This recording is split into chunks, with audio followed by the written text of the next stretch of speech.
back and wait to react. But when you react, smack it! Smack it! Smack it! I win! Smack It, new from Hasbro. Mission Log, a Roddenberry Star Trek podcast. Episode 88, The Pirates of Orion, and them. From Star Trek, the animated series.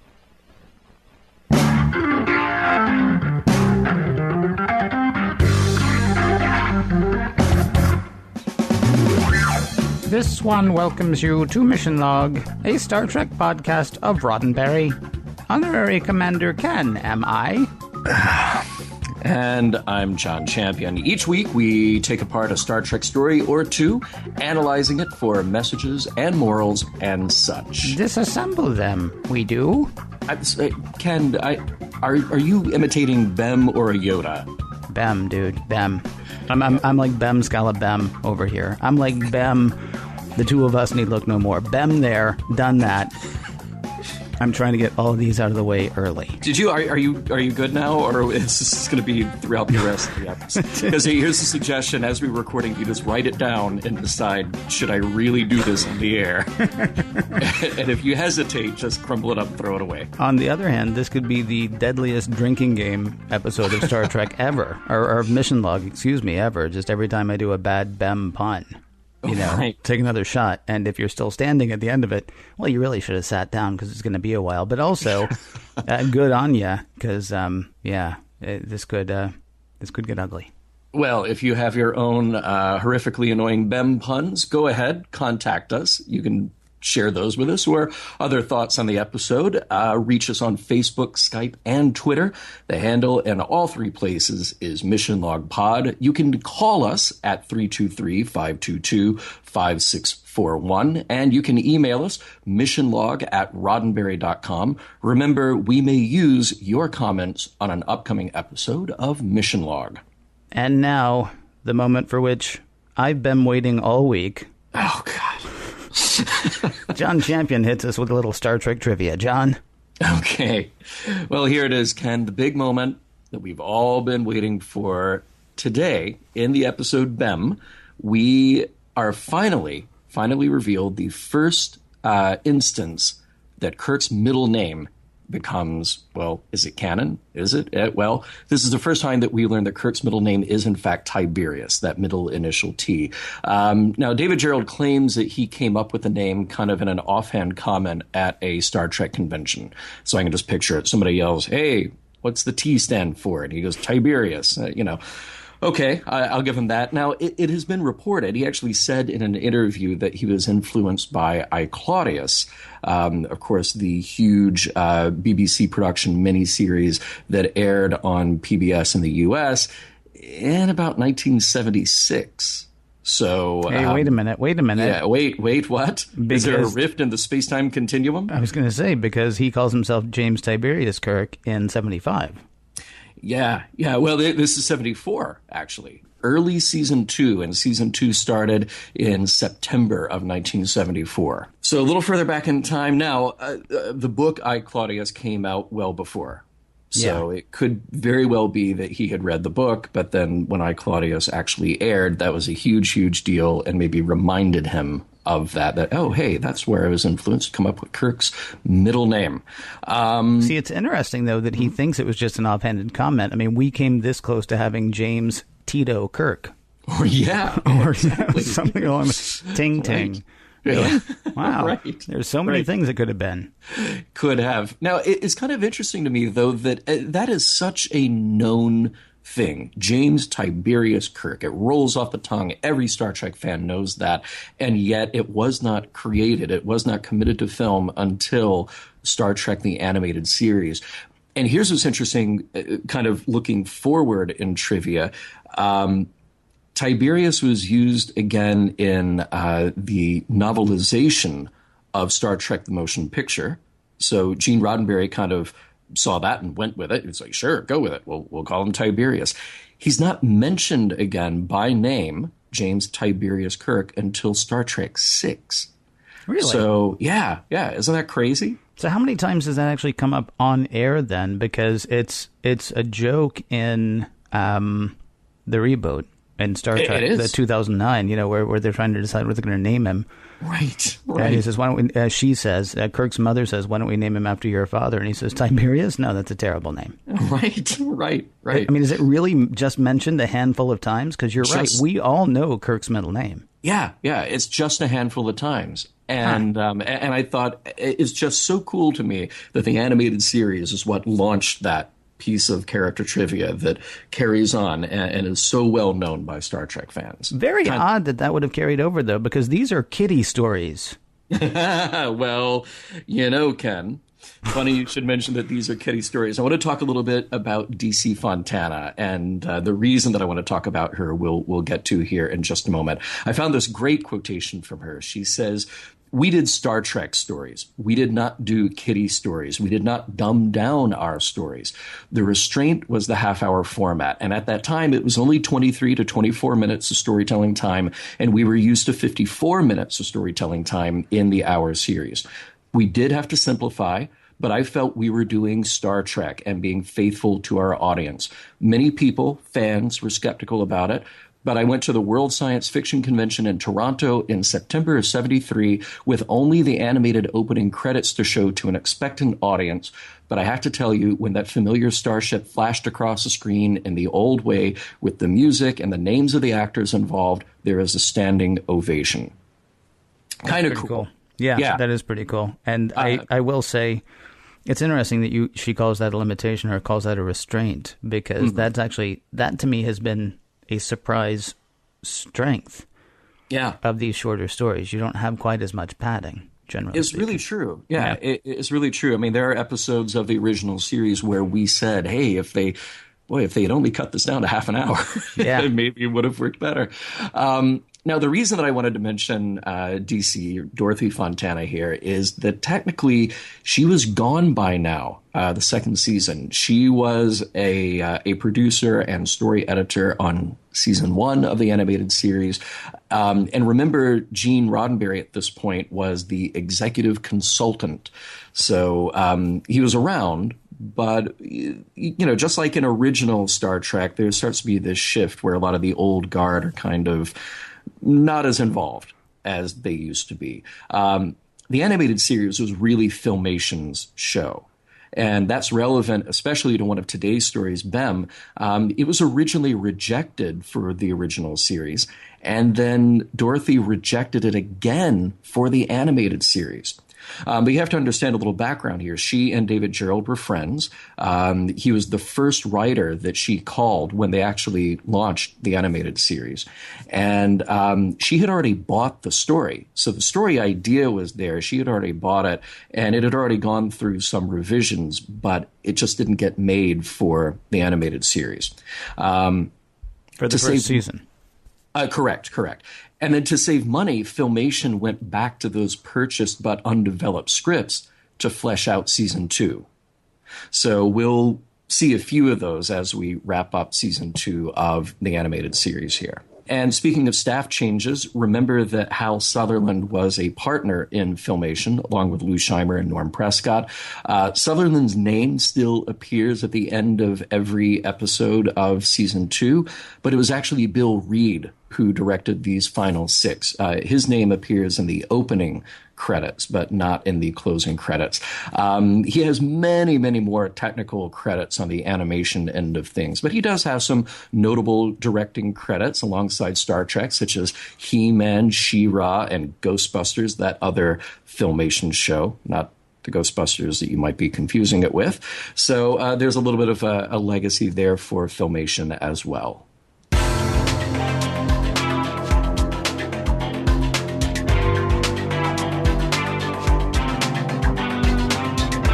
Cartoon number 1, The Pirates of Orion.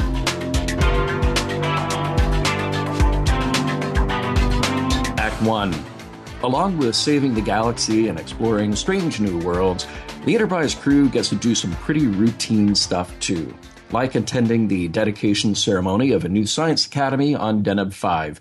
That's just where they're headed, and not a moment too soon, since nearly everyone has been infected with choreocytosis. No biggie. McCoy got them all ship-shape again, and everyone is on their way to what will probably be a long day of dress uniforms, boring speeches, and ribbon cutting. Except for Spock. He passes out right at his station. While all the humans on board have shaken off the infection, Spock got it bad. It's not just an irritant, it's actually fatal for Vulcans. McCoy explains that the disease can be treated with strobolin. They've got a synthetic on board that will help, but they need to get the good, naturally occurring stuff to actually cure him. The nearest place is 4 days away, and Spock has maybe 3 days to live. Kirk works out a rendezvous. The Potemkin will deliver the drug to the Huron, a freighter that will meet the Enterprise, thus cutting down on the travel time. No sweat. Kirk has one of those grown-up talks with Spock. He's had to cut duty time in half in order for Spock to conserve his energy. Of course, Spock gives it the old, but, and Kirk cuts him off. Cut to the bridge of the Huron. They've got the strobolin along with a huge supply of dilithium. Before you can say that's got to be valuable to someone, they spot an unknown ship trying to intercept them. It's a mean-looking ship, and it will get to the Huron before the Huron can get to the Enterprise. Ready for some more bad news? McCoy has been injecting Spock all along with the temporary dose of strobolin, but that drug's effectiveness has worn off. They really need to get the real stuff now. Oh, and for good measure, Dr. McCoy leaves that part of the news out after he treats Spock. Act 2. Captain O'Shea on board the Huron is trying to contact the unidentified vessel. No reply, and the Huron can't outmaneuver them, try as they might. The enemy finally makes contact. Prepare to be boarded. The Huron did manage to eke out an emergency signal, which the Enterprise picked up, and now Kirk puts his ship in pursuit. When they arrive, they find that the Huron has been attacked. If we wanted any more help out of Spock, well, too bad. He falls unconscious as the temporary drug effectiveness is now gone. On board the Huron, Kirk, Scotty, and Uhura find an unconscious crew and, unfortunately, not much else. The dilithium is gone, and so is the strobolin. We're cutting it close. Spock only has about 20 hours to live. The Huron crew are beamed back to the Enterprise for recovery while the Enterprise starts pursuit of that alien ship, putting them right at the edge of an asteroid belt. It's not just any asteroid belt. These are unstable asteroids, the kind that like to explode on impact. Act 3. Finding the enemy vessel, well, the Enterprise did get fired upon. It turns out that they are Orions, or Orions, however you want to say it. The Orions are playing fast and loose with their supposed neutrality by attacking Federation ships. Kirk has no time for a political debate, though. He just wants the drug, and he tells the Orion captain that he'll forget everything else if they can just get it. To meet in a neutral place, Kirk agrees to meet on the surface of an asteroid, face-to-face with the Orion captain. Orions can't be trusted. Everybody knows it. And if our crew could only hear the conversation on board that other ship, they are hatching a plan to bring an explosive down to that unstable asteroid, which will wipe out them and both ships. Hey, the Orions are nothing if not thorough when it comes to covering their tracks and leaving the appearance of neutrality. Kirk and the Orion captain beamed down to the asteroid, and the Orion was kind enough to bring the strobolin. Not sure why the formality, though, since he immediately lets Kirk know about the explosive and how he's planning to turn this unsuccessful piracy mission into one of suicide. Good thing they both have those glowing force field belts. Kirk lunges at the Orion to take him down mano a mano. Scotty beams both men up to the Enterprise in the nick of time. They've disarmed the Orion, but he's really determined and pulls out a poison pill. Kirk intercepts that, too, and he knows that the other ship is probably ready to self-destruct. Time for a little negotiation. Kirk tells the Orion captain to call off the destruction. No matter what, he will stand trial, and it just wouldn't look good to leave a bunch of dead Orions in his wake. You might be wondering about Spock at this point. Who could blame you? He's fine now. Fine enough that McCoy is ready to rib him again about all the usual stuff, green blood and stubbornness. They're fine. And the Enterprise, now with prisoners, heads off to the adventure of the opening of the Science Academy on Deneb 5. The end. I got a costume question, and this may affect my next time in Vegas. Oh, okay. Go ahead. Is that how an Orion dresses, or is that how an Orion pirate dresses? Oh, well, we get into dangerous, timeline jumping stuff here because the only Orion male that we have seen so far was actually disguised as an Andorian. Right. So, Ken, I think the best tactic here is to dress as an Andorian, and when people come and go, hey, look, it's an Andorian, you're like, no. Sucker, I'm an Orion in disguise. That's not a bad idea. And then you got 2 costumes for the price of 1, too. We're not timeline jumping, though, because we've already been through that time. Well, no, but we do see Orion males later, much, much, much, much later. Okay, and are they dressed like these guys? Nope, not at all. Ah, man. So it's an animated Orion or an animated Orion pirate. Right. All right. Yeah. We don't know. Hey, I don't think Kirk is very good captain in this episode. No, why is that? Well, he's a starship captain, right? You said Yeah. in your description that, he arranges a rendezvous. Yeah. And he does arrange the rendezvous, but he doesn't think of it. No, it's McCoy. It's McCoy who thinks of it, right? And Kirk's like, well, okay, so how far away are the drugs? They're 4 days away. Yeah. Okay, and how long does Spock have? Well, these drugs will work for 2, but he could probably hold out for 3. Mm-hmm. Okay, but Spock will be dead at the end by the time we get the drugs. And If Bones there is were- like, yes, and right. And Kirk says, if only there was some way that we could get there. Right. And McCoy's if there like, were well, only other ships. right, just spitballing here. What if we called somebody? Mm-hmm. Somebody maybe with another ship. Yeah. Yeah. Yeah. And then Kirk's like, that is brilliant. Listen, can we just pretend like I thought of that? Because really, I should have.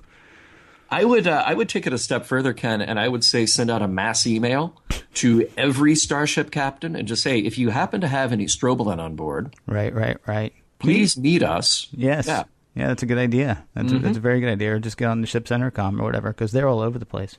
At that very moment, actually, when Kirk is trying to figure this out and he asks the ship computer to help him out, did the computer just sound very tired to you? Yes.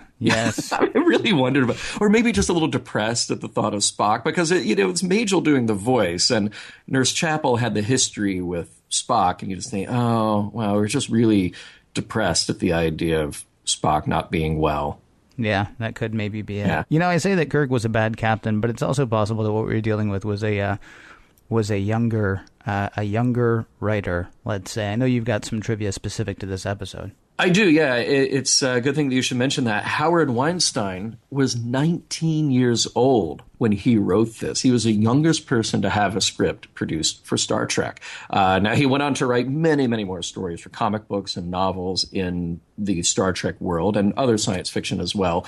But he tells some great stories about how when he was the 19-year-old kid, and prior to that, he had written sci-fi short stories for his high school publication. They had a literature publication. And he kind of reformatted it into a script. It got sent off to California by his agent. And I say agent, it was actually his dad's agent that kind of made the connection. And it went to D.C. Fontana, who was no longer working on Star Trek, the animated series, so she sent it back. Well, when the next season happened, when Star Trek, when the announcement was made that it would be renewed for a second season, he resubmitted it to the production offices, and they actually picked it up. And they didn't know that he was 19 years old at the time, but they made the show. And he talks about how it was a week before his 20th birthday, and he's sitting in a dorm room at his college with about 30 of his friends watching this episode air live. So it must have been just an awesome moment for this kid. Yeah, I would imagine so. It was interesting to me that they could synthesize strobolin, but only the natural stuff could actually cure what ailed Spock. So I would just assume that they are chemically the same thing. If I can combine 2 oxygen and 1 hydrogen atom, then it's chemically water. Mm-hmm. Now, there may be impurities in other water, and maybe there are impurities in strobolin that they haven't figured out how to replicate yet. But I'm glad they found it. Yeah, I don't really understand that at all. Yeah, I also don't understand why they couldn't just. I mean, is there no way to? It's not a lifetime deal, but I mean, there are ways to filter blood out of somebody and then back through them. I mean, it's kind of weird to me that 200 years from now, or 200 something years from now, or 100 something years from now, however many it is, that we wouldn't still have. It's like dialysis, right? Right. That we wouldn't have something like dialysis, but better and less invasive and not quite as harmful. Yeah. But maybe it doesn't work on Vulcans. Maybe the copper sort of gums up the dialysis machine. Right.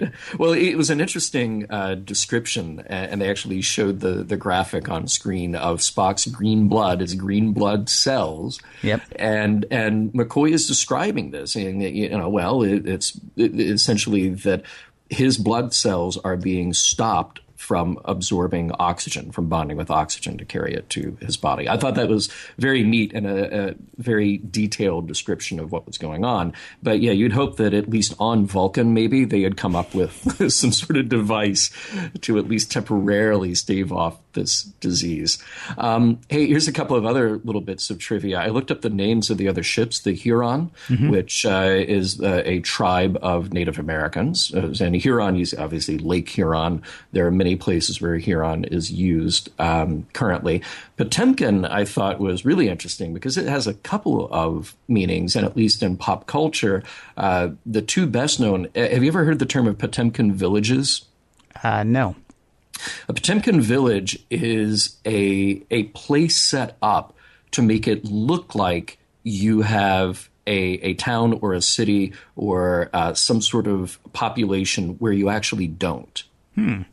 So this is kind of used as like a military tactic where you set up this fake town to make it look like you're populated in an area where maybe you don't want your enemy to attack, or maybe you do want your enemy to attack, but they're just attacking a shell town. Famously, the North Koreans have a shell city right at the border, all these huge buildings, and they're not used at all. It just makes it look like they have a giant city there. And then there was also famously the movie Battleship Potemkin, which is one of the best-known propaganda films of the early Soviet era. So interesting to me that in a couple hundred years, we'd be naming a ship after, well, a propaganda ship from this movie.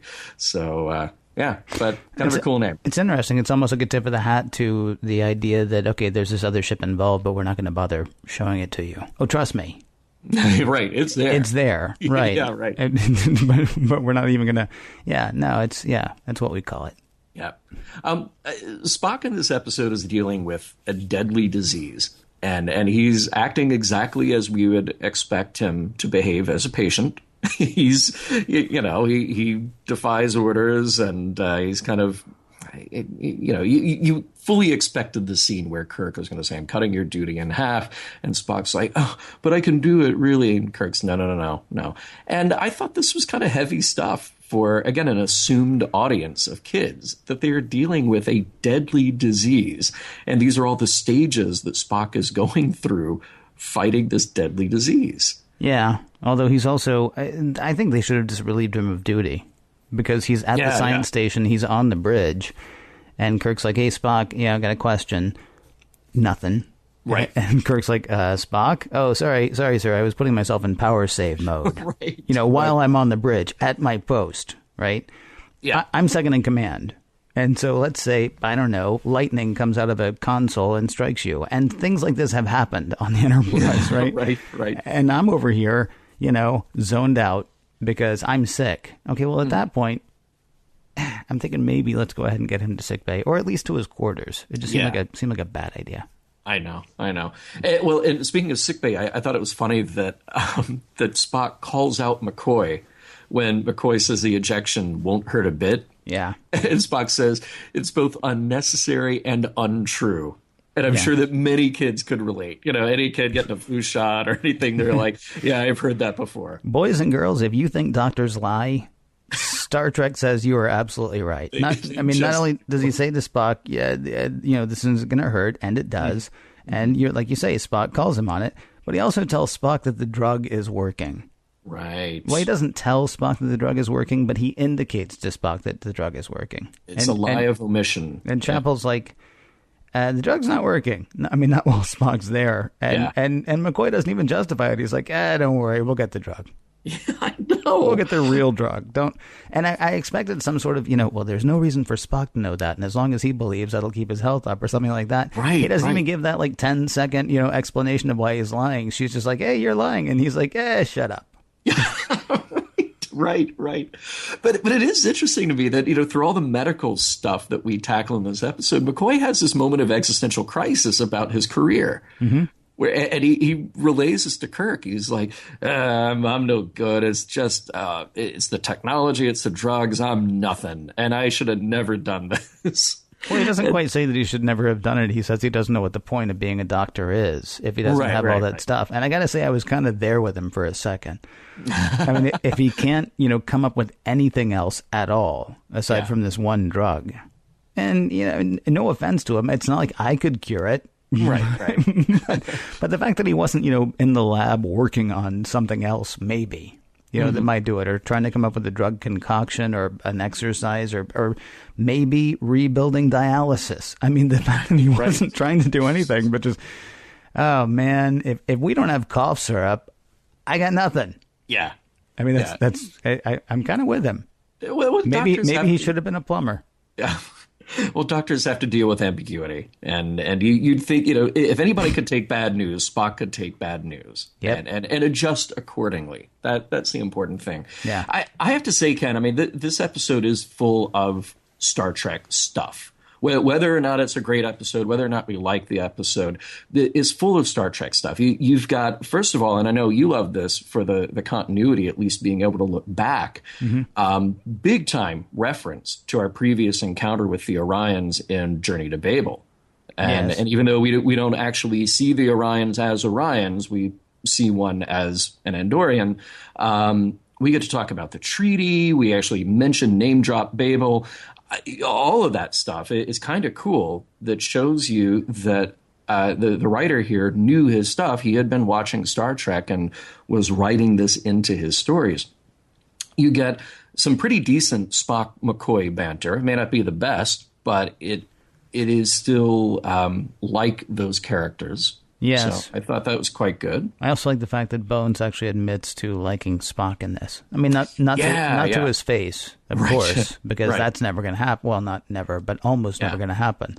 Yeah. But yeah, saying basically when the only person around is Kirk, he's like, yeah, I act like I don't like him, but I'd hate for anything to happen.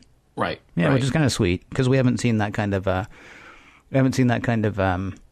softness between the two of them, I don't think, since the original series. Yeah. Well, and I love that Kirk gets to risk his life for Spock here. It's something that is right from the character. He's endangering himself, yes. He's endangering the Enterprise, yes. Mm-hmm. Yet again, for the life of one crew member, one who's already unconscious, so he can't even have that argument with Spock like he has before about needing him on this mission to go to a Science Academy opening, but whatever. And Kirk also gets to negotiate in a way that would be breaking the law. Mm-hmm. Basically, he's telling these Orions, okay, I'll let you get away with one crime if you cooperate with what I personally need. Well, not only will he let them get away with the crime, but he'll even pay them. Yeah. Okay, so you've got what you've got, and that's awesome. Mm-hmm. I'm going to give you more of what you've got, since that's actually what you were after, if you'll just give me this one thing that I need. Yeah, right. Yeah. Right. So, of all the things you could chalk up against Kirk, if you were to say put him on trial for something, then this is kind of touchy moral area. So, but we do see the personal side of Kirk here fighting for his friend. No, you do. So you do believe that Kirk would have kept his word, right? Well, I do. I believe he would have kept his word on this, honestly. Yeah. I mean, I think you have to look at it that way. And then, when you file the report, you just go, well, don't know what happened to all that dilithium. Too bad about the Huron. Captain O'Shea, I have no idea. Right. We are going to have to kill the crew members of the Huron. Make that look like an accident. Maybe sail it into one of those exploding meatball asteroids out there. Right. I will say, and I know I started this by saying Kirk's a bad captain. I don't really think Kirk's a bad captain, although he does make a couple of questionable choices. There was the one that I mentioned earlier, and also his priorities once they get over to the Huron are completely out of whack. Yeah. This is exactly how this goes. Scotty, look for the ship's cargo. Uhura, see if you can play back the Huron's log to see what happened here. Nurse, attend to the wounded. Okay. First of all, I would hope that Chapel would be, on the ball enough that she would go ahead and do that and not wait for Kirk, to say that. But that really should have been Kirk's first thing. Nurse, these people look like they might be sick. Check on them. Scotty, see if you can find the thing. You do the other thing. Because, they might not even need to play back the tapes if they save the lives of the people of the Huron. Yeah. Which maybe they'll get to if Kirk thinks of it.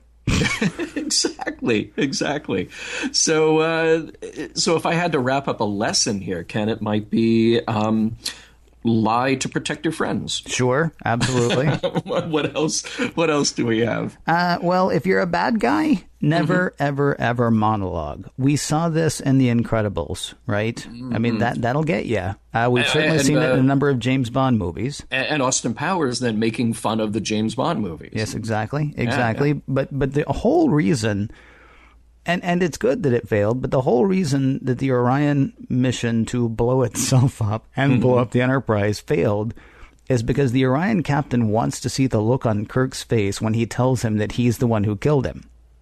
Right. Now, if he's blowing up the asteroid, he's only going to get to see that look for maybe 5 seconds, right? Right. Maybe 10.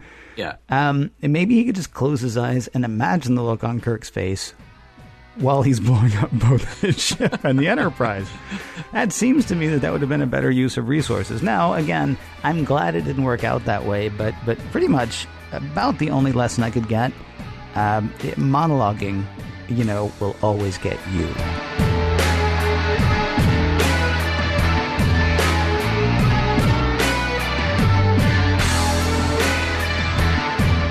Don't move a muscle. There's more mission log ahead. Right after this.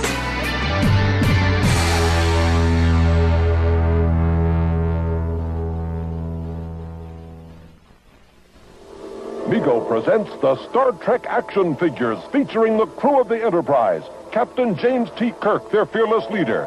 Dr. Bones McCoy, caring for the health of the Enterprise crew. Scotty, the chief engineer, in charge of the transporter room. Mr. Spock, the Vulcan, second in command. And the Klingon, enemy of the Star Trek crew. Star Trek action figures, complete with accessories shown. Each sold separately from Mego. Where have you been? We were about to start without you. Cartoon number 2. Bam. Act 1. Exploration and contact. That's what the Enterprise is up to this episode, and they've got a new pal along with them. Honorary Commander Ari Ben Bem, an independent observer from the recently contacted inhabitants of the planet Pendro. Next stop, Delta Theta 3, home to an evolving race of lizard people. Not much is known about them, but Bam is super excited to join the landing party on this one. Which is odd. The past several missions, he's had no interest in leaving the ship, and now he has no interest in staying on it. Kirk says it's too dangerous and too full of unknowns to take Bem with them, but he insists, and eventually he wins out. Besides, he's already set the transporter for 6 to beam down. Beam down. Scotty says Bem's coordinates look good, and away the men go. Planet side, though, Kirk and Spock rematerialize in mid-air above a body of water. Bem jumps in, ostensibly to offer assistance. But while his head and shoulders are talking to Kirk and Spock above the water, his body from the waist down has detached itself, produced 2 arms, stolen the communicators and phasers of Kirk and Spock, replaced them with fakes, then reattached itself to Bem's upper torso, making him one whole thing again. All of this happened underwater and out of sight. Back on dry land, Scotty says Uhura, back on the ship and monitoring the landing party and the planet, is picking up some sort of energy anomaly. Seems like some sort of sensor field, though not like a manufactured sensor field. It's pretty far away from the landing party, though, and its movements seem natural, not directed. Spock says it may mean there's other intelligent life on the planet, though Kirk says it may not mean that, too. Tell you what, Uhura, keep monitoring and let us know if anything changes. The landing party presses on through a thick rainforest. Spock says it seems young for such an old star. Bem says he's picking up lots of life forms on sensors. Kirk says they need to not be seen, but Bem is headed at a full run toward the life readings. Kirk and Spock aren't too worried, though. The forest is too thick for anyone to get through. Well, anyone who can't separate their head, arms, torso, and legs from each other to sneak through tight spots, which Bem can do and does. Kirk and Spock miss that part, arriving just in time to see a fully assembled Bem walking away. The two Enterprise officers will have to go around, which they do, arriving at Bem's location just in time to see him captured by a bunch of lizard people, dressed as cavemen and wielding weapons. Bem is their prisoner. Act 2. On board the Enterprise, Arex tells Uhura that the sensor anomaly is expanding. She calls the landing party, but is only able to raise Scotty and his people. He says Kirk and Spock are off chasing Bem. Uhura says she can't get them on communicator. Arex will keep searching for them using ship's sensors. She's bringing Scotty and his people back. Per the captain's, if anything goes wrong, bring us all back orders. Kirk, meanwhile, thinks he and Spock should be able to save Bem by having him Bemmed out. He calls up to the Enterprise and finally finds out about the dummy communicators both he and Spock are toting. And same goes for the phasers. No weapons, no way to communicate, separated from the others. Stuff just got a lot more real. Kirk seems to think it was intentional. Whatever the case, they have to retrieve Honorary Commander Bem, even with no equipment to do so. They follow Bem and his captors back to the captor's village. Spock does a bit more observation. The aboriginal lizard people of this planet have huts, a rough-hewn cage for Bem. They've got language and probably social norms and traditions. When night falls, the two men sneak into the village to spring Bem, but he's annoyed. They'll mess up his observations. That's right, he allowed himself to get caught so he could observe. Kirk tells him it's time to go anyway when he and Spock are captured. Cages all around then. Kirk apologizes to Bem that they'll not be able to rescue him, and Bem starts talking about what a bad captain Kirk has turned out to be. The people of Pandro, his home planet, will be very disappointed. Kirk points out to Bem that this is actually his fault, not only for running off and getting caught, but for replacing their phasers and communicators with fakes. Kirk's just guessing here, but he's right. Well, if that's all you want, says Bem, I'll give you your phasers and communicators. Kirk wants to know why Bem didn't use them to free himself, and Bem says he wouldn't demean himself with casual use of violence. But if Kirk wants to demean himself, then he should go right ahead and do so. Bem separates his lower half from his upper half, walks the equipment to Kirk and Spock, then puts himself back together. Yes, he could have done that to escape, but then Kirk wouldn't have had the chance to prove to Bem what an awesome captain he is. Or not.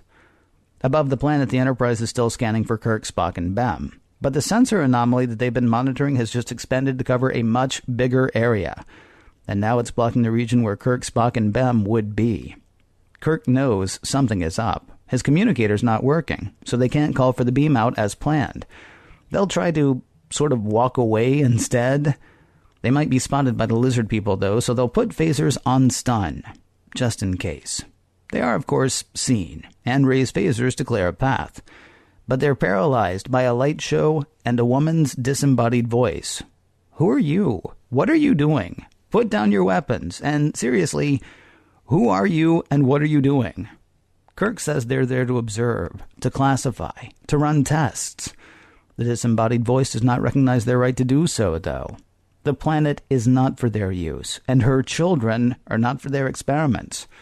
She makes the phasers disappear and leaves Kirk, Spock, and Bem to be captured by the lizard people. Act 3. Above the planet, Arex thinks he has spotted Kirk and Spock on sensors, though the sensor anomaly is making it tough to say for sure. Scotty says that's good enough for him. They'll take a security squad down to retrieve them. Back in their cages in Lizard Town, Bem is really giving Kirk an earful about how he has screwed this whole thing up. Seriously, Bem's official report to Pandro will be that Kirk is not smart. A frustrated Kirk says, again, they're there because of dumb moves made by Bem. They came to save him so they could save diplomatic relations with his home planet. But Bem says Pandro doesn't care about him. Pandro cares about steering clear of dumb, inefficient societies, like the one Kirk represents. And with that, Bem disassembles, lets himself out of his cage, and walks away, leaving Kirk and Spock as prisoners of the lizard people. Spock suggests talking to the alien intelligence with which they'd spoken earlier.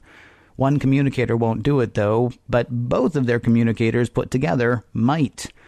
They'll drain both communicators, however, so they won't be able to call the Enterprise. Still, it's better than staying locked in cages. Kirk contacts the intelligence. He says they will leave and never come back, and, as an added bonus, they'll cordon off the whole planet, making sure that no one ever bothers them again. The entity agrees that that's a good deal. She'll let them call their ship. One more thing, says Kirk. We've got another guy running around out here. We'll need to find him, too. That's a non-starter for the entity, though. The two men will have to go now. Kirk doesn't think so. After the entity is apparently gone, Kirk radios the Enterprise to beam down a security squadron with tricorders set to track a Pendronian. They beam down, free Kirk and Spock, and begin looking for Bem. Also, says Kirk, don't hurt anyone. Lightest stun setting possible, and only fire if you absolutely have to. Which they absolutely have to do in about 10 seconds. The lizard people flee, and Bem says he's ashamed. Well, it's unclear why exactly. There are, of course, plenty of reasons to be ashamed. It's still unclear why he is. So Kirk ticks off a few. Bem has endangered everyone and caused the Enterprise to interfere with a race that deserves the protection of the Prime Directive. All of this commotion reattracts the attention of the alien entity. She is upset. Kirk and Spock were supposed to leave. Instead, here are all of these people interfering. Ever the quick thinker, Kirk says, look, this guy is our responsibility. We have to take care of him just like you have to take care of the people here. Plus, if we had left him, he might have interfered with your children even more. I see your point, says the entity. So you'll take him and go now? Kirk agrees. There's just one issue. Bem is once again embarrassed. And this time we know why. His job was to judge, but that probably shouldn't have been his job. And he was wrong. So now he'll have to kill himself. Well, disassemble. But permanently. His unity is defective, and so his unity must cease to exist. Hold on a minute, says the alien intelligence. You don't mess up and kill yourself. You mess up, learn from your mistakes, then go forward smarter, hopefully messing up less as you go. Put another way, you live and you learn. Bem is confused as the alien entity demands no punishment, but the alien says he's confusing punishment with revenge. Punishment is only good as a teaching tool when nothing else will work. Bem is beyond that. Revenge, on the other hand, is not for intelligent beings. The alien entity is beyond that. Bem is humbled. Kirk is ready to leave. They quarantine the planet. The entity offers one final message. Go in peace. Go in peace. You have learned much. Be proud. Now get out of here, you big nuts. The end. I'm sure that everybody knows this, but we have to point it out that it is Nichelle Nichols as the voice of the alien godlike entity. And a little too much, sounding a little too much like Uhura, honestly. There was even less trying to sound different, to the point that, I mean, there were two things that I kept wanting to see. Like, if you were going to Mystery Science Theater 3000 this whole thing. Right. They say a few times, Kirk says a few times that his name is James Tiberius Kirk. And I kept wanting Spock to turn to him and go, your middle name is Tiberius? Right. And the other thing, when the alien entity starts talking to them, I wanted Kirk to go, Uhura, are you messing with us? Right. Because you sound so much. And then, when the thing radioed the last message, Uhura should have been like, wow, that's kind of eerie. It sounds like me. Yeah, it sounds a lot like me. I should probably get somebody else to do my voice. Right. Hey, BEM, B-E-M, is an acronym for Bug-Eyed Monster. It's kind of an old staple of science fiction. And like other episodes, I mentioned that this was a David Gerrold script submitted for season 3 of TOS, but it was rejected at that time in part because of the difficult special effects. They did not know how you would disassemble a guy and put him back together. Yeah. So, made it a little bit easier for animation. Incredibly difficult. They might have tried like a Dr. Shrinker kind of thing instead of like the whole disassembling thing. But then, of course, you don't get the very end where he says, "Oh, this unity Right. This unity's got to go. Have you read, what was it? A Fire Upon the Deep or A Deepness in the Sky? I think it was A Fire Upon the Deep by Werner Vinge. No, I do not know that. Great book, but it reminded me a little bit, the whole idea of the colony alien, or the colony being. Mm-hmm. He's got, and I can't remember the names of the aliens, but he's got a race of aliens that are actually all packs of dogs, or packs of dog-type creatures. Mm-hmm. And their pack makes a whole entity that can move around in their society and that can communicate well and things like that. And there's actually a fascinating thing in one part of it where, I forgive me if I'm spoiling this, although it happens very early in the book. One of the packs of dogs who we're not even familiar with yet is in a battle, and most of his pack is destroyed. And there's pretty much like this one guy who ends up having to become a part of a different pack.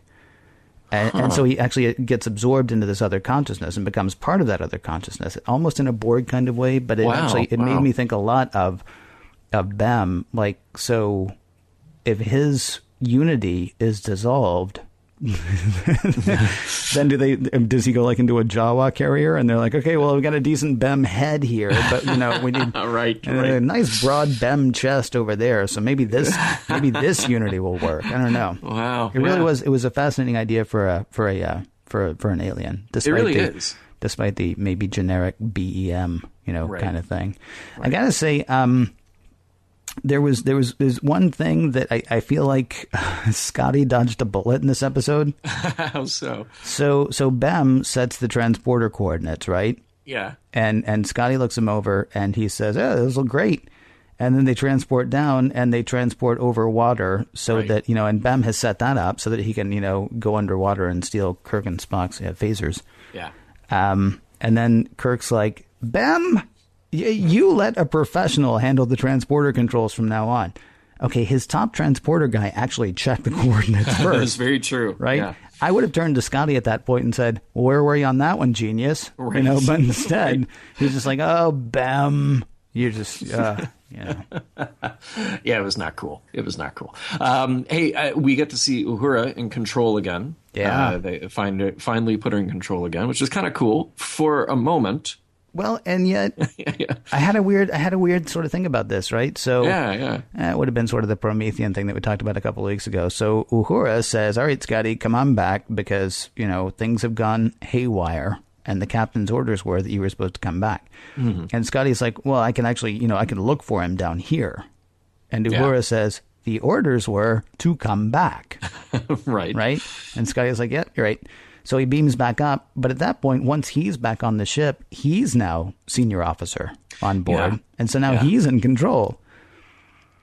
Could he not have then said, "All right, new rule, I'm beaming back down to find the captain. Uhura, you're in charge," and then he beams down and she's like, "Hey, Scotty, by the way, beam back up." Yeah, right. And this is just a crazy sort of almost like a Three Stooges kind of. Just drop the vernacular, episode. Pick up the hat. Yeah. Put your right hand on the Bible. Take off the hat. Drop the vernacular. Okay. Right. Yeah. Right. It's another Star Trek episode. We get to set up the safety cones around a planet. Yep. And say, "Don't get here." Just really not enough of that in Star Trek. There are a lot of planets we should not be visiting. And here we have an entity that acts as a god. We've seen this before, and it is worth pointing out that this was Gene's suggestion to David Gerrold. And yes, David Gerrold also felt like that had been done before. So his original story didn't have that, but he took Gene's notes and tried to kind of pull it all together, and was ultimately pretty satisfied with the way that shook out. But well, I mean, you say you have a character acting as a god. I mean, there are a few things I would say about this. First of all, it wasn't clear to me that the character was acting as God as much as the character was shepherding a group of people to something. Sure. Whether that's acting as God. I mean, it's sort of, we're going to immediately jump to, like God. Well, we would say godlike powers. The ability to stop people from doing what they're doing, help people, dole out punishment if punishment is appropriate. Yeah, but it's the whole sufficiently advanced technology thing. I mean, we have godlike powers compared to somebody from 200 years ago. Right. And just by virtue of the fact that I'm willing to sign a 2-year contract that says I'll pay you however much.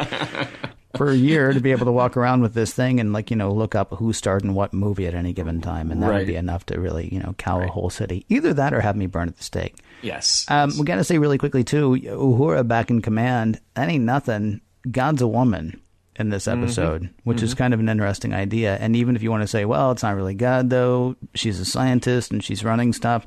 Okay, a scientist running stuff is a woman. Yeah. And yes, I mean, we had, Madame Curie. Right. But we also had Robert Oppenheimer. I mean, we have more male scientists that we can name to that point. And, still today, sadly, as far as famous scientists, we had more male scientists that we can name than females. It's an interesting idea. Now, I don't know if it's because Scotty was already bumping up. I'm sorry. I don't know if it was because Duan was already bumping up against, 4 voices that week. And so they're like, no, we are not paying you to do a 5th voice. Nichelle.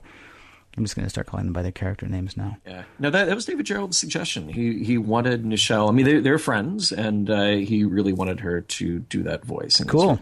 Well, that's really kind of neat then. That they made either God or the scientist or the person in ultimate control a lady. Yeah. Which I like to call a woman. I gotta say, the whole thing about treating this thing like a god, right? Yeah. When Spock, so Kirk tries to call and there's no answer. And Spock says, well, how about an offering of some sort?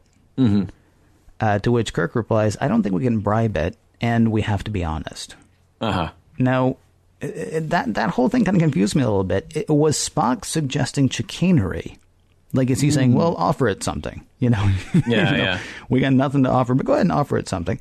Or is he suggesting that they treat this thing that's acting as a god the way that it apparently, might want to be treated? I don't want to say apparently wants to be treated, but might want to be treated. In other words, do you come to it and say, oh, weird disembodied voice that sounds a lot like my communications officer, I will give you fealty. I will give you loyalty. I will give you love and respect if you will please, get me out of this situation. Or was Spock saying, tell it we got dilithium. Like that. And at the same time, I mean, when Kirk says they have to be honest, is he saying to Spock, we can't lie to get out of this situation, so I'm not going to tell it, I'm going to give it, what would God want with the starship anyway? Huh? I'm not going to tell him we're going to give it a ride someplace. Or is he saying, look, we're done with this God thing. We've been done with this God thing like 9 times. And I'm not going to pull some, borderline deathbed confession to make this thing feel good to get what I want. Yeah. I don't know which one. I don't know which one it was that Kirk was saying when he says, we have to be honest here. And I don't know which. I don't know which Spock was encouraging. Actually, is he saying? I mean, is it the whole thing like at the end of Who Mourns for Adonai when he says, would it have hurt us too much to find him a laurel wreath? I mean, because Kirk has decided at one point, that would have been wrong. Right. Well, in my mind, they're looking at experience. It's like, one trip to the planet of the feeders of Vol, and having to give Vol what he wants to keep him happy, to not rain lightning down upon your head. It's like, well, okay, maybe this is the reasonable tactic to take until we have more information. Because we know how this will go. We'll play along for a little bit. We'll assume that this alien entity can be appeased in some way until we can find out what actually makes it tick. Now, like every godlike creature or creature with godlike powers that we have found so far, they have all been just beings with powers beyond our understanding, and we get to ultimately negotiate, even if that negotiation is just get out of here, I don't want to see you again. So I think that Spock was probably taking a logical approach given the information at the time. Okay, so I still don't know, though, what you're saying that he was offering. Is he saying they should have offered fealty? Probably, maybe. See, that doesn't sound like Spock, and that definitely doesn't sound like Kirk. Yeah. So you think Kirk was saying we're not going to pretend to be God-fearing people when we don't think this is God? Yes, okay. I do. All right. That makes sense to me. I mean, it was just... I mean, it was an interesting point of debate, which is what we've done for the past 2 or 3 minutes. There you go.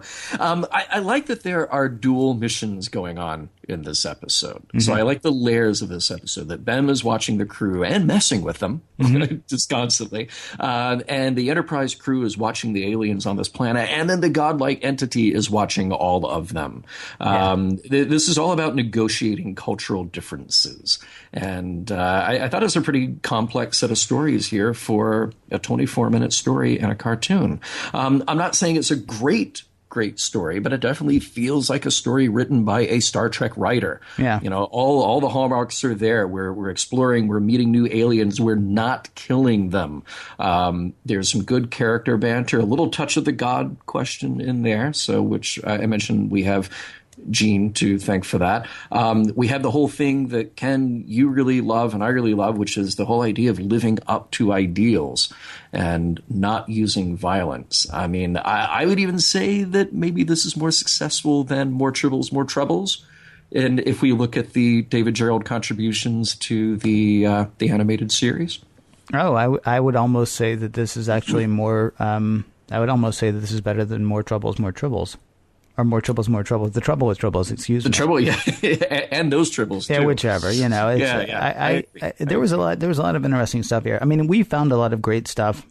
Mm-hmm. I got to give him I got to give my hats off to him. I got to give him props. I mean, he's a good writer. I mean, he's now that we were able to actually, you know, stand back and see 3 of his stories. I did not like More Tribbles, More Troubles, but that just felt sort of like a tip of the hat to, you know, stuff that had come before. Sure. This I thought was a really interesting story. I love the layers of it, and I love the fact that Spock was even able to be fooled by this whole thing, right? So Bem says, I got captured to observe. Or no, actually Spock says you got captured so you could observe, and Bem's like, what better way to do it? And the assumption on everybody's part is that he wanted to observe the lizard people, and so he's going to be right down in the middle of that. He doesn't give a wet slap about the lizard people. He wants to observe Kirk and Spock. Really, he wants to observe Kirk. And there's almost like a primacy about the whole thing where Spock's like, okay, well, that might be an interesting way to, you know, view these dumb, savage lizard people, you know, and it doesn't even cross his mind that he's actually the one being observed, or that Kirk is actually the one being observed in this whole thing. I do have a question about the lizard people. Okay. Kirk says that the lizard people, and I don't think they ever gave him a name, that the lizard people deserve the protection of the Prime Directive. What about the God Lady, who, you know, keeps talking about them as her children? Mm-hmm. They're not. The Prime Directive really has very little to do with these lizard people, right? Yeah. Now Kirk is siding with the Authority, never questioning. I mean, Spock makes the assumption that this godlike thing is shepherding the lizard people to intelligence. But the only reason we're getting that is because this godlike thing says that that's what they're doing, right? Right. The assumption seems to be, well, authority. So, you know, authority. Yeah. Kind of like, let that be your last battlefield. Here's this one guy who is obviously, he's chasing the other guy. So he must be the authority. So we're going to go ahead and sit with him because he must be cool because, look, I got braids on my sleeve and he has one too. And I'm sure if this godlike thing, had sleeves, then it would also have braids. Well, Ken, as we just learned, bad guys like to monologue. That's true. If this godlike entity had monologued and said, I'm raising a race of lizard people, super soldiers to take over the galaxy, then we would have reason to not believe her, but or to start something with her. But in this case, she sounded nice. Yeah, she sounded nice. So we don't actually know. I mean, it was weird to me that he invoked the Prime Directive because the Prime Directive really only seems to apply to this godlike thing in the sky. Yeah. That's the one who's not going to get messed with. And Kirk says that he's, affected, he's endangered these people who deserve the protection of the Prime Directive. Mm-hmm. They're not getting that at all. I mean, if what have you, is sitting up in a laboratory in the sky trying to figure out, okay, well, what if we add this, or what if we do this, or what if we take away that? Yeah. I mean, even the whole thing of removing people from outside of the planet system, right? Making sure that no people ever come here again. That is, I mean, that's also screwing with them in a way that the Prime Directive wouldn't necessarily, because who knows? Maybe it is their association with somebody else that is going to give them that idea. Now, the Federation might say, oh, we're not going to do that. Right. But there are all kinds of races that are not members of the Federation who are still spacefaring, and they don't have a Prime Directive, and they might have no problem going down to that planet, except God Lady is going to knock them out of the sky if they try to, because, you know, this is her experiment. Yeah. And Very true. It struck me as weird that he invoked the Prime Directive when it's completely not applicable in this particular case. I would agree with you. So maybe they didn't learn those lessons, but what about us? What kind of lessons might we pick up from this episode? I had a few sort of thoughts. You know, the thing that struck me here is that we have a pretty good lesson in anthropology. You know, it's pretty cool that the entity doesn't want those people on her planet. A little misplaced ownership there, messed with in any way. But then I agree with you. Her imposition is kind of the same thing. That she has an imposition at all is kind of the same thing. There is an indication, actually, that it is her planet, though. Is that whole thing where Spock said, this is a really young rainforest to be around, to be on a planet that's around such an old star. I mean, that would indicate something miraculous if we want to make her a god, or like terraforming or something like that if we want to make her a scientist. Right. She has done this, apparently. Yeah. Now, at what point are her creations not under her control might be something to wonder about. But that's a difficult question, yeah. This does seem to be her baby. These are her children, as she says. We have a moment at the very end of this episode that is kind of like a moment that we touched on in last week's podcast, that Star Trek lays down this foundation for awe and wonder at the universe. You know, and they say, you know, basically we are naive children. We're not stupid, but we're uninformed. And we will have to go on learning in order to even begin to grasp the scope of the universe, much less our own galaxy. But they're taken down a notch. They're sort of put in their place by the end of the episode, which is kind of cool. And again, you know, we sort of subvert the idea of traditional religion by presenting a god simply as an intelligence, full of scientific curiosity that has grown beyond our ability to understand. I mentioned this before in the discussion that every time we've come across this kind of super powerful being, and we say, or we are meant to interpret it as a god, and using that in quotes, by the time we get to the end of the episode, we go, oh, no, this is a being. This is a being that has powers that we don't have, and they're doing their own thing. And maybe we should stay away, you know? So do you think Gene Roddenberry wanted to insert God just to subvert God? Because David Gerrold did not originally want to have this be a God story at all. But Gene Roddenberry is like, oh, no, let's make it God. And then, but let's add this part where God's not really God. No, I don't think it's as specific as that. I think the subversion is just kind of this ongoing message that we get in Star Trek, that when we're presented with power that we don't understand, rather than cowering down, we try to understand it, and we try to contextualize it and figure it out with the rest of the galaxy, with the rest of the known universe. So I don't think it's something as specific as just saying, I'm going to put in subversion for the sake of subversion. But I do think that it is a thread that we see every now and then, as Gene Roddenberry is sort of grappling with this idea of what is it that when we see something makes us fear it or worship it, as opposed to trying to understand it. All right. So there you go. I think this episode also has a pretty interesting argument about when it's okay to break the rules. You know, we see that a couple of times in here, and I think the big thing here is clearly not taking error and punishment too seriously. The entity on this planet has no concept of punishment. You know, you could extrapolate this pretty far. Probably a good lesson for kids not to beat themselves up too badly about making mistakes. Maybe. I don't know. I mean, I disagree with you, actually, though. It's not that it doesn't have a concept of punishment. It just doesn't see the point in punishing Bem. I mean, she actually makes the case. She's like, punishment's, I think, what was it I said earlier? Punishment's only good as a teaching tool when nothing else will work. Yeah. And Bem's smart enough that he doesn't need to be punished. And at the same time, okay, so then what's her other option? Well, she could beat the crap out of him just because, she's mad, but she's smarter than that. This is not about punishing because he can learn without punishment, but it's also not about revenge because revenge is for idiots, and she's not one.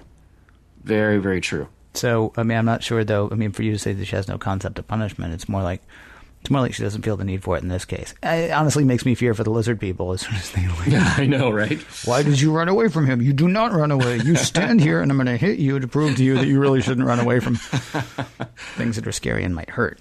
Right. Well, Bem's problem, Bem did not adapt well to new information. And he decided that he needed to die, which was really sort of disassemble. And it is really, really strange. His job was to observe and judge. He made a misjudgment. He got the observation part down, albeit from a weird point of view. Yeah. But he misjudged, and that just means you have to change the judgment. You don't have to beat yourself up over it. I would hate to know what the ordinances are like on his planet. Ordinances or ordainments? Ordainments. Or both. Yeah, either or. Yeah. Yeah. It's actually weird. We got 2 episodes here where people are like, oh, man, I failed. I have to kill myself. I know. We actually didn't mention in the last episode, but the Orion captain is like, so it was like, we're going to kill ourselves? And the Orion captain's like, yeah, every failed Orion mission ends in suicide. I know. How did they even ever get off their planet? Yeah, right. Because, not to make light of some of the spacefaring disasters we've had, but we've had a few, Yeah. And the idea that, like, well, you guys, everybody involved with this, off Too yourself. Bad. And then we're at that point, we're like another 200 years from even knowing how to get off the planet again, and then being not afraid to try again. Suicide comes up a lot for a Saturday morning cartoon. Twice in a row. Twice in a row. And one of your main characters may die as well. So yeah. So buy those toys, kids, and that cereal. Time to do that thing that we always forget to do, or about half the time forget to do. What did you think of these episodes, as far as like them or not? Start with the Pirates of Orions. Well, I like these episodes quite a bit. The Pirates of Orion, I thought was not a great episode, but there were enough good ideas there, and particularly enough good drama dealing with Spock, that I thought that kind of saved it. Once we actually got to the Orions, I thought the episode became weaker, to be quite honest, because the whole contrivance of the suicide pact and the monologuing of the bad guy, I'm going to blow up the asteroid, and all that feels a bit tacked on. But I think that everything else, just the drama of what was happening with Spock and the importance of it, and we got character moments out of it, pretty good. So I liked it. I didn't love it. Bem, I almost felt the same way, but I coming at the end of Bem going, wow, well, we tackled a lot in this episode. And even though Bem is kind of irritating as a character, this is a character written so that 8-year-olds could get it, that he's irritating and not doing a very good job. Again, I feel like the hallmarks of Star Trek are there, and we get to deal with some pretty big topics and put kind of a fine point on how it is that we behave in the Star Trek universe. So how about you, Ken? You have a lot more use for the Pirates of Orion than I do. It's about like last week with the Jihad, but even less to take out of it. I mean, at least with the Jihad, you had the Idic idea, even though they didn't say Idic in it. Right. The whole idea that, it takes a village, right? It takes a bunch of people. Kirk is not going to do this whole thing by himself. And so often Kirk does the whole episode by himself. All the action revolves around Kirk. In the Jihad, all of the action did not revolve around Kirk. And so even though I found that the plot incredibly frustrating of the Jihad, I at least felt like there was stuff to pull out of it. That the only lesson I could pull out of the Pirates of Orion, that the only lesson that I could pull out of that is don't monologue if you're a supervillain. indicates to me that was 24 minutes. That I love the look of the Pirates of Orion. I mean, Really? I love their look. Yes. Wow. They're fantastic. There's Wow. like a cross between a superhero and a Teenage Mutant Ninja Turtle, which were also kind of heroes, you know. On the half shell, I'll grant you, but still, they're flying a ship that looks like something out of Galaxian or Galaga. You know, I mean, Right. there's a lot to Yes. actually like about the design, I think, in that episode, but there just wasn't enough there for me. Okay. All right. Completely on the other end of that, the David Gerald episode, and we're in the middle of it, and I can't remember. Bem. Yeah. Bem, I found there was just so much here. There was just a tremendous amount here that I thought it was just fantastic. And again, it helps to have a writer. There was, I think it's because nobody was recording together, right? Everybody was just sort of wildlining, weren't they? And then it was being put together later. You almost never get good voice acting in these. I think you did in the first few episodes because they were together, but then afterwards it very much sounds like, you know, they're giving you 4 or 5 reads of each line and moving on, giving you 4 or 5 reads of each line and moving on. We actually got acting out of Shatner in this episode. Exactly. His frustration with Bem. Yeah. And if, I mean, unless the guy who was directing had a different directing style than Hal Sutherland, or if the person who was guiding the record session had a different, you know, directing style than the person who had guided them before, or whichever, my assumption is it's just the words on the page. And the words on the page are, look, you're still Captain Kirk, all right? You want to be cool, but you're starting to lose it. But you're not going to lose it yet, right? So you actually have Kirk in a cage going, you... okay, right? And we haven't had voice acting. We've had people doing voices. We haven't had voice acting much in the cartoons. And so to me, there's just really a lot to recommend it. I don't think it's the best of the animated series, but you know, I'd say it's in the top 22. Well, there you go. And hey, don't forget the voice acting of the very bored, very indifferent computer in the Pirates of Orion. That was kind of awesome. You know, she's got like a 6-month-old at home at this point, doesn't she? Probably so. Yes. Still need to track that kid down. Tell you what, very, very tired. Yeah. I'm gonna start looking into whatever happened to him. Why don't you tell people what's up next week? All right, Ken. Next week will land us in the dead center of season 2 of Star Trek: The Animated Series as we take on the Practical Joker and the Albatross.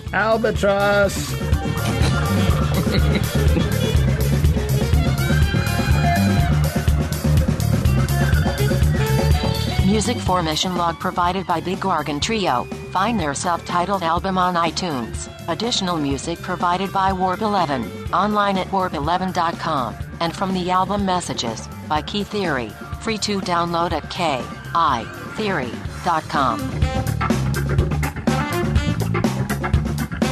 Not to freak you out, but I think I saw a bug-eyed monster hiding under your bed.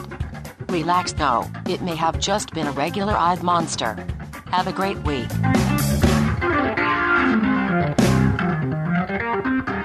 End transmission.